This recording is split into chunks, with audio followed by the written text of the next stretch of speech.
Alright, welcome back to another stream. I know I just streamed, but we're streaming again.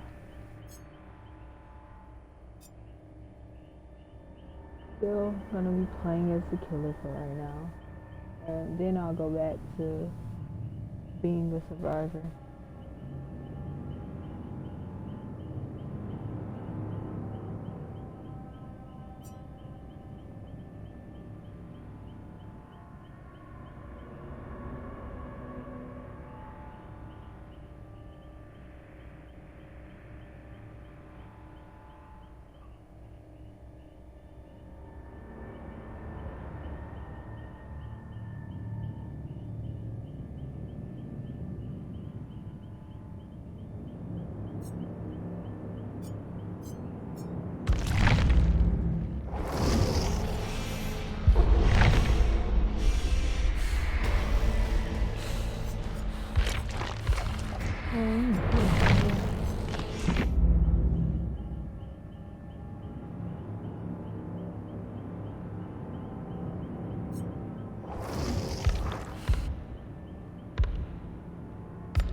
No, it's not her. I keep clicking the wrong person. There she goes. This one right here, this person right here gets on my nerves. It's making that sound because I know that's not her. That might be her. I don't know. It is her. I'm sorry.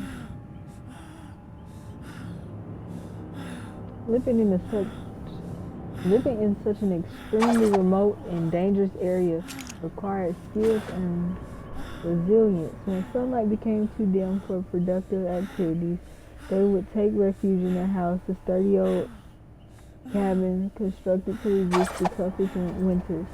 Close to, I don't know what this is, Earth 1? Anna would rest in her mother's arms, surrounded by the wooden toys and masks she had crafted for her. Drifting off to sleep with stories and lullabies, she dreamt happy dreams, ignorant of the events that would soon change everything. Anna and her mother were stalking a great elk. I can't see right now. My glasses are light.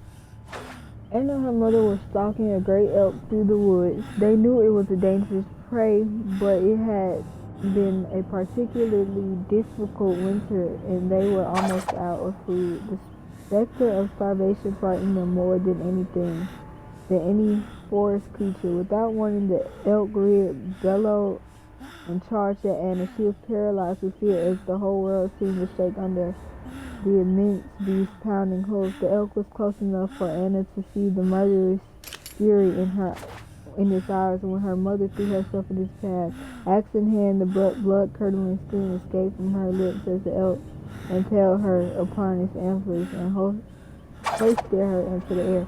With all her strength, she brought her axe down on his head again and again while it tried to shake loose. With a sickening crack, the antler snapped, and Anna's mother was freed. The beast collapsed. Anna was too small to move her mother's broken body, so she sat with her in the clearing where she had fallen. To distract her from the dying elk's cries, Anna's mother They returned home to her favorite lullaby. They stayed like that, the huntress and the elk, getting quieter and colder until Anna was alone in the silent forest. Eventually she stood up and started the long walk back home. Still a child, she knew just enough about life in the frozen forest to survive. She followed her instincts and became one with the wild.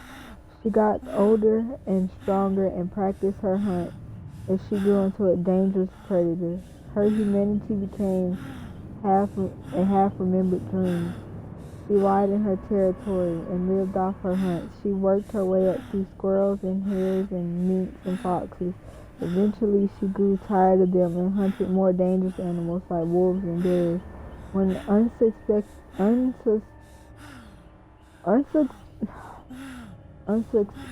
oh my God, unsuspecting travelers came through her woods, she discovered her new favorite prey, humans. Unlucky souls who strayed into her territory were slaughtered like any other animal. She liked to collect their tools and colorful garments, and especially toys when they were little ones. But she could never bring herself to kill the little girls. Girls she would take back to her house deep in the woods. They were precious, and looking at them woke up something deep in her heart. She craved the closeness of a loved one, a child of her own. So they should make children characters. Uh, or like dolls or something for you to like. Anyway, love on a child of her own. Among the pillaged wooden toys, dolls, and storybooks she couldn't read, the girl would be tied by the neck with a rough, chafing rope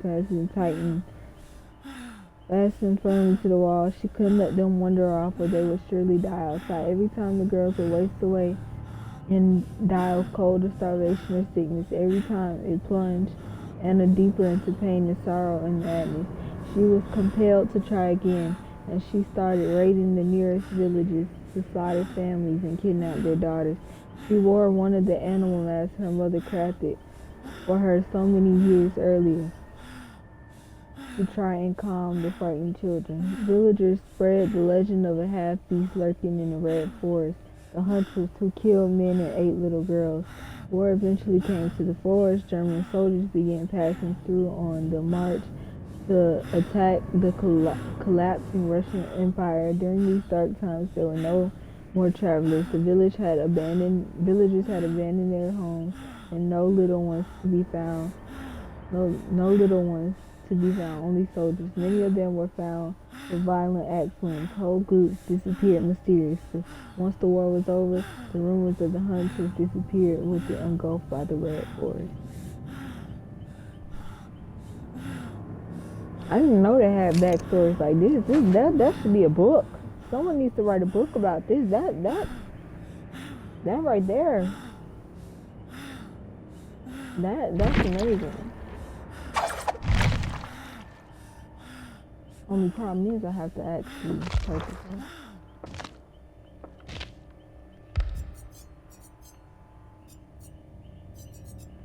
I'm not really interested in anyone else's backstory. It's just this is the killer that I literally hate the most.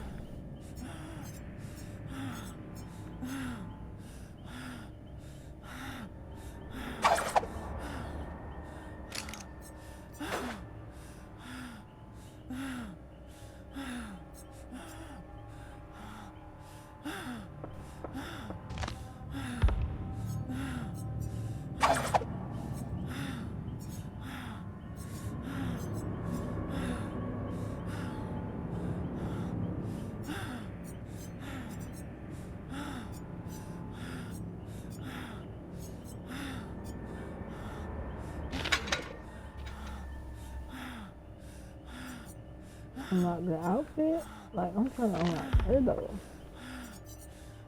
Oh, you can switch up the mask and stuff?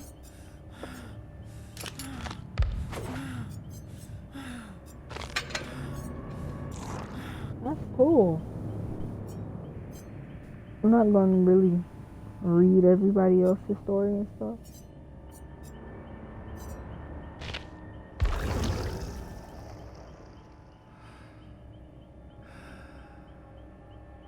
Oh, no, wait.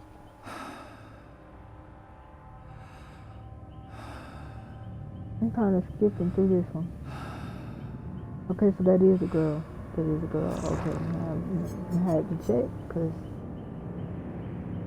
I didn't want to mess nobody up and like people get upset. We already know what this is, so no real reason to read that. There's so many interesting characters on here. And I love how they give each one of them a backstory rather than just it's a character. Because there's really so many questions about their appearance and where they come from. I guess right now I'm just checking them out. Showing exceptional aptitude in psychology. Herman was handpicked for special training in an advanced neuroscience program located in the secret black site facility in Illinois known as the, I don't want to pronounce that wrong, so if you know how to pronounce that, let me know, Memorial Institute, really a front for the CIA. This is where Herman met Dr. Otto Stanford, where under his guidance, Herman began to use strange and ever-increasingly vicious methods to extract information from prisoners sent to the Institute, which was also a covert prison. And I lost where I was at. Covert prison. And re-education center for whoever was a USA current nemesis. His liberal use of violent electroshock therapy revealed dramatic results, and several threats to national security were uncovered. Over the years, Herman became known as the Doctor, and no one ever questioned if he had held a medical certificate or even what happened to prisoners after they had given up their information. It was only after the Memorial Institute went silent for a week that the true horror was finally discovered. The personnel, patients, and prisoners were all found dead with all types of head trauma. All personnel and prisoners were bodies were accounted for, including Dr. Otto Stanford, with no sign of Herman the Doctor called it. Oh.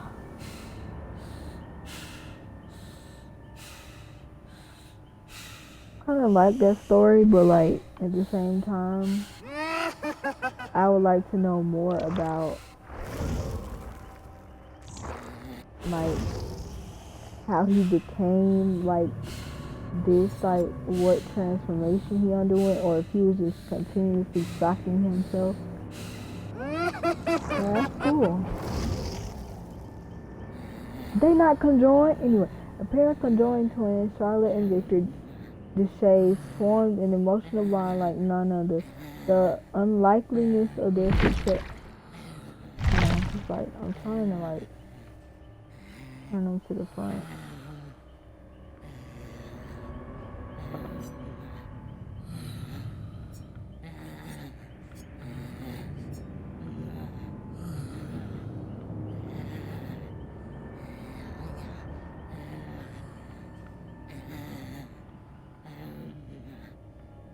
Anyway, the unlikeliness of their successful birth in the 17th century could be described as miraculous, yet it immediately brought about their life of persecution. The twins emerged with Victor's lower body asphyxiated into the chest of his sister, legs twisted around her muscles and organs. He was smaller than Charlotte, grown as if he were an appendage of her body rather than a fully formed boy. As the newborn screeched, so too did the midwife who delivered them, running from the home, yelling of a demon birthed by a witch. So began the hunting of Charlotte, Victor, and their mother, Madeline.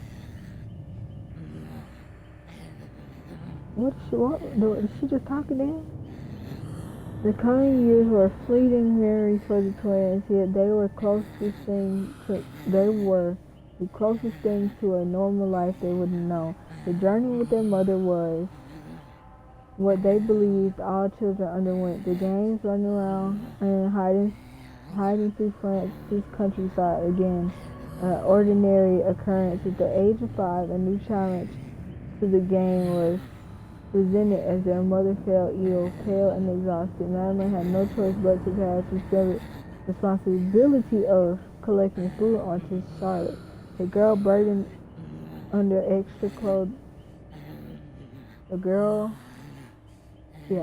burdened under extra clothing that concealed Victor's protruding body set out from their forest tent, and marched to a nearby town. Through a particular sight she did what she had been trained for, waiting for an opening at the market and swiping whatever food she could. It was a victory in the game, but one short-lived. You know what they should start doing? They should start like letting you read this, but also like having like little animations, like showing you. After midnight, glowing flames surrounded the family's encampment. Bobbing through the darkness, a single commanding shout broke the night silence. A mob of witch hunters streamed in, rubbing hands toward the twins from their bed. Charlotte frantically kicking all who approached. Madeline cried her children, her voice abruptly silenced by a club to her skull. Victor Street, the wailing of trapped rat. The wailings of a trapped rat.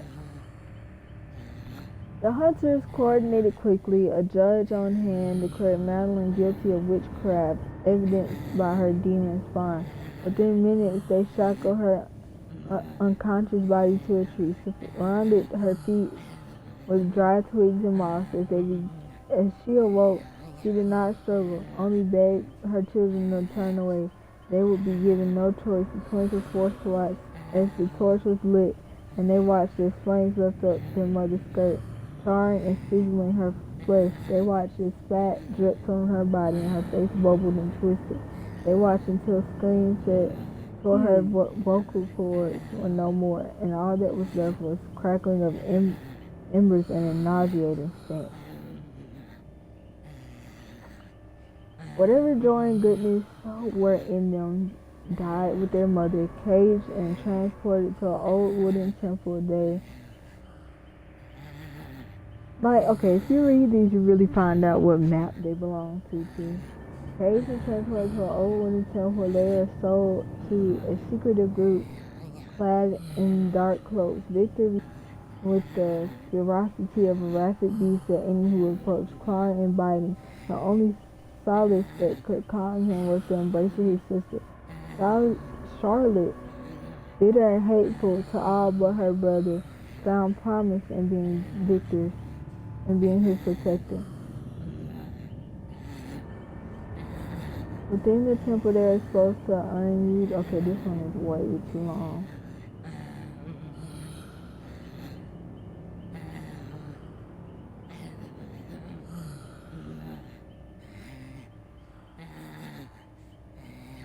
But they escaped, and yeah.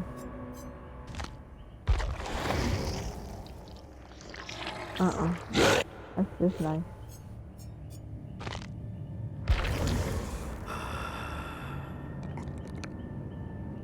Lucky, you wanna know who he reminds me of? He reminds me of Michael from Red Dead.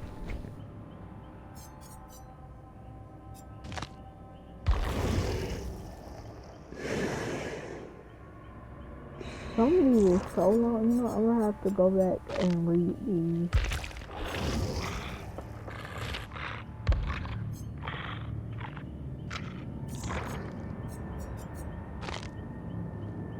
He had to be up in there with the doctor. He just had to. No thanks. You like breathing a little too much in my ear.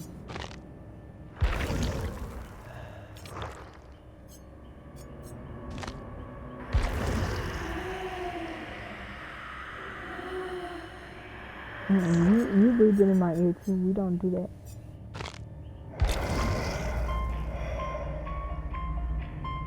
Bro, Michael and Freddie, Like the people who you already know are on movies, I would have just put watch the movie. We all know who this lady is and where she come from.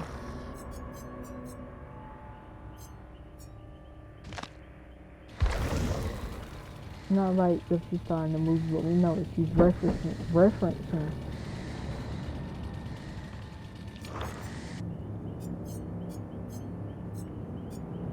The nightmare.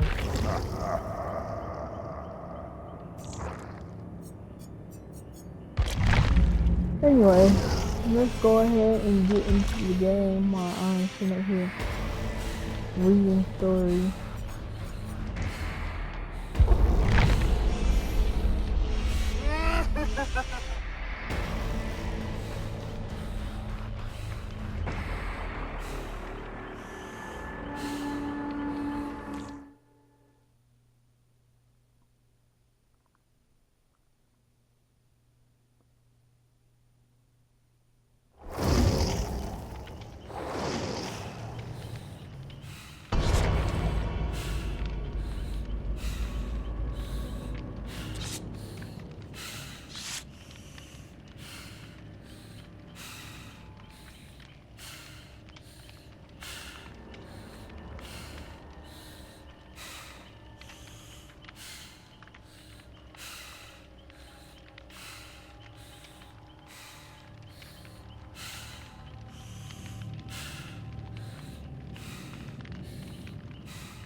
Mm.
How come you want to pull out?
not even gonna lie, I forgot I was streaming.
Play AFK.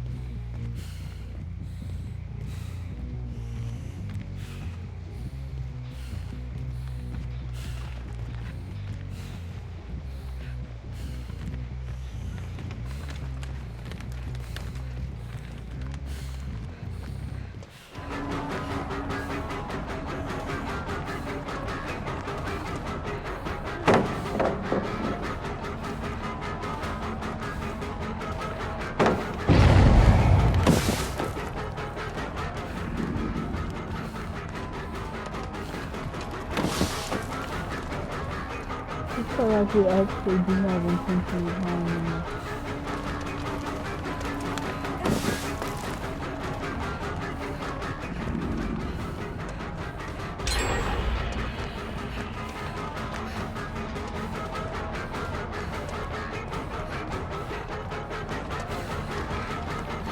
I'm gonna follow the girl around.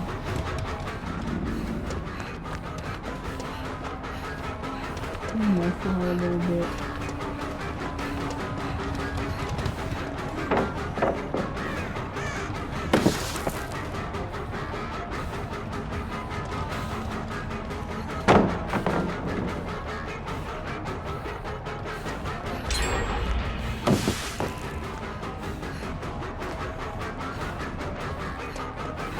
I had plenty of opportunities to hit you.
friend, let's go find the hook.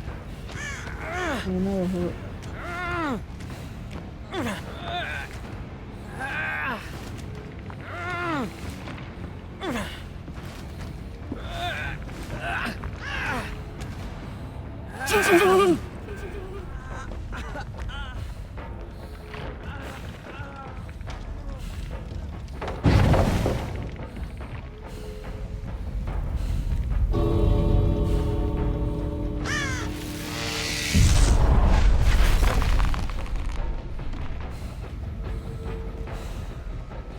No, where the hook at?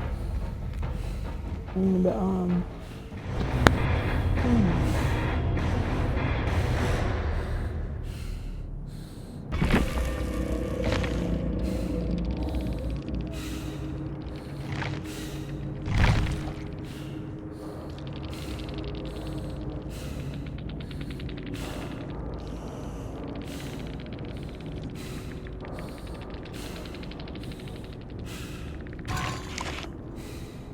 I'm gonna pause the stream real quick.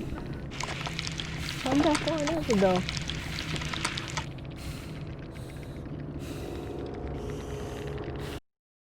Thank you for watching for right now.